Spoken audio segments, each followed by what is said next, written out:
राधे राधे बेटा, कैसे हैं? उम्मीद करते हैं बहुत अच्छे होंगे।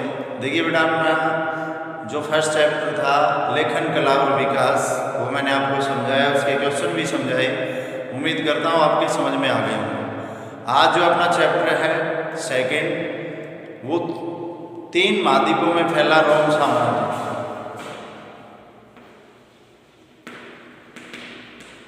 लेसन नंबर 2 है बेटा 3 महाद्वीपों में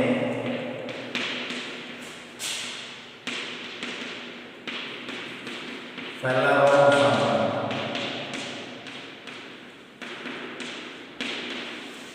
देखिए कैसे।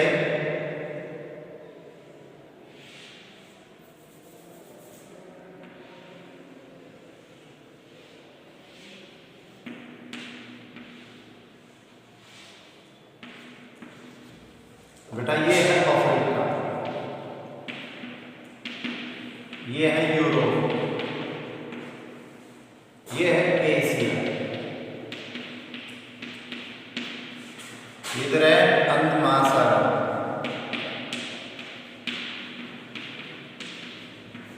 बीच में अंध महासागर है, इधर ये उत्तरी अमेरिका, ये दक्षिणी अमेरिका, इधर यूरोप पूरा पूरा।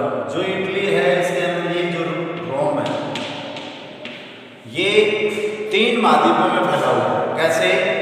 जैसे इसमें क्या हो गया, ये है पश्चिमी एशिया,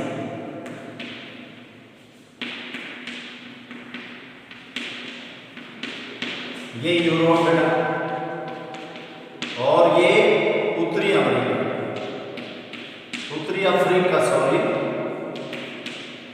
ये 3 महाद्वीपों के अंदर ये फैला हुआ है। ये देखिए ये क्या है, भूमध्य सागर, और भूमध्य सागर का हृदय भी किसे कहा जाता है? रोम। ये रोम। देखिए रोम के अंदर क्या बता रहे हैं कि सबसे पहले जो शिक्षा का सबसे ज़्यादा विस्तार यही हुआ। यहाँ महिलाओं की स्थिति बताते हैं कि महिलाएं बहुत अच्छी स्थिति में थी। आज भी कुछ देश ऐसे हैं जहाँ महिलाओं की स्थिति अच्छी नहीं है, लेकिन जो रोम साम्राज्य था उसके अंदर महिलाओं की स्थिति बहुत अच्छी थी उस समय के अंदर भी। तो इसमें क्या क्या बता रहे हैं बेटा, देखिए कि यहाँ महिलाओं की स्थिति बहुत अच्छी थी। इसके अलावा यहाँ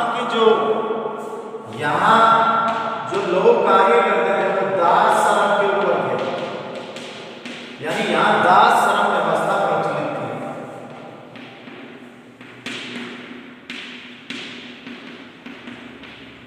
दासों की बोलियां लगती थी, दासों को खरीदा और बेचा जाता था, नहला धुला करके उनको ले जाया जाता था, और जो अच्छे दाम दे देते थे उसको दास ले जाते थे। ये दास अपने मालिक के रहमो करम पर रहते थे और उसके यहाँ काम करते रहते थे, यानी एग्रीमेंट के तहत 5 साल 10 साल इतने वाउंड से एग्रीमेंट के तहत काम करवाया जाता है। अब इसमें बता रहा है कि प्रथम शताब्दी, देखिए जो रोम है, प्रथम शताब्दी में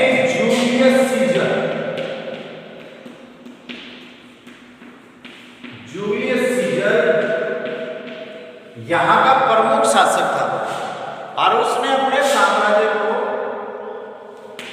ब्रिटेन,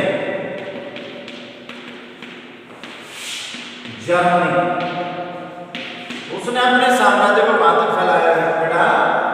ब्रिटेन और जर्मनी तक फैलाया। किसने? जूलियस सीजर ने। फिर इसके अधीन जो भाषा थी वो लातीनी थी। इसने लातीनी भाषा यहाँ की प्रमुख भाषा बनाई। लेकिन जो पूर्वी लोग थे, पूर्वी लोगों की भाषा क्या थी बेटा? यूनानी, यानी ये यूनानी भाषा बोलते थे, क्योंकि यहाँ के लोग थे वो यूनानी भाषा को पसंद भी करते थे और चाहते भी थे। इसलिए यहाँ की पूर्वी लोगों की प्रमुख भाषा क्या थी बेटा? यूनानी थी। फिर प्रथम शताब्दी ईस्वी पूर्व के अंतिम भाग में इसके साम्राज्य के जो राजनीतिक ढांचा था उसके अंदर कुछ बदलाव आया।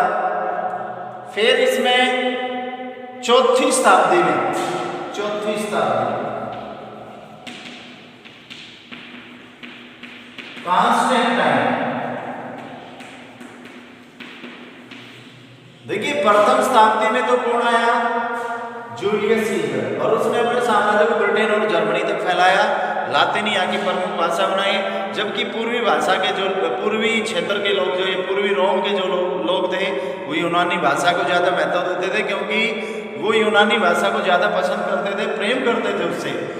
फिर चौथी शताब्दी में कॉन्स्टेंटाइन आया और उसने अपने साम्राज्य के अंदर ईसाई धर्म का प्रचार किया, अर्थात उसका सारे का क्या कर दिया गया, उसने ईसाईकरण कर दिया।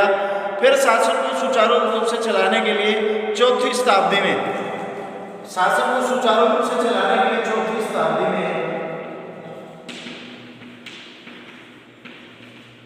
इसके दो भाग कर दिए रोम के। रोम के क्या कर दिए बेटा, दो भाग कर दिए। कौन से, एक तो ये पूर्वी और दूसरा पश्चिमी, ये पूर्वी भाग और ये पश्चिमी भाग, यानी इसके दो भाग कर दिए। परंतु पश्चिमी में, पश्चिम जो क्षेत्र था, ये जो पश्चिमी क्षेत्र था इसमें गोथ, विसिगोथ और वेंडल, ये जनजातियां थी जिन्होंने इसकी स्थिति को डामाडोल कर दिया। क्योंकि बेटा ये गोथ, विसिगोथ और वेंडल थे, ये व्यापार भी करते थे और सेना के अंदर भी इनका ही दबदबा था। तो इन्होंने जो ये पश्चिमी जो रोम था उसकी स्थिति को अस्त व्यस्त कर दिया, अर्थात सारे को अपने नियंत्रण में ले लिया, जिससे यहाँ की स्थिति बहुत ही खराब हो गई, बिगड़ने लगी। फिर पश्चिमी 5वीं शताब्दी तक पश्चिम का ये भाग्य ये छीन भिन्न हो गया।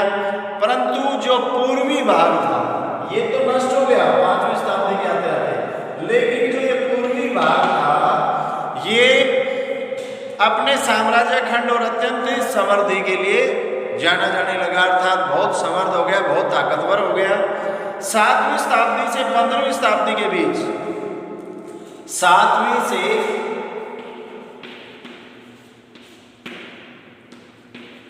15वीं शताब्दी के बीच बेटा यहां पर किसका अधिकार आ गया, अरब वासियों का यह अधिकार कर लिया, जिसके कारण यानी रोम के ऊपर किसका अधिकार हो गया, अब अरब का। देखिए सबसे ताकतवर था जूलियस सीजर, उसने अपने साम्राज्य को बढ़ाया। फिर चौथे शताब्दी में कॉन्स्टेंटाइन आया, उसने ईसाई बना दिए सारे।